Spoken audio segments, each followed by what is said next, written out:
Pull the vacuum, drain, and squeegee hoses out of their receivers and clips.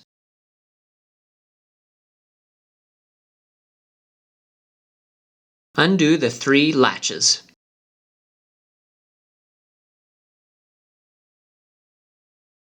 Lift the top tank off the machine and set it on the floor. Disconnect the 2 electrical quick disconnects.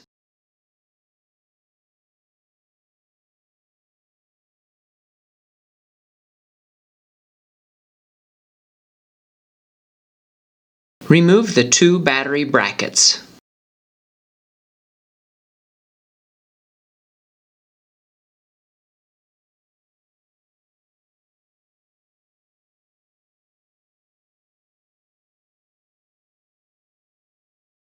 Remove the foam surrounding the battery.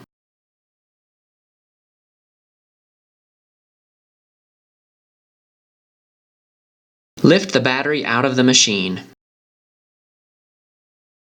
To install the new battery, follow the same steps in reverse.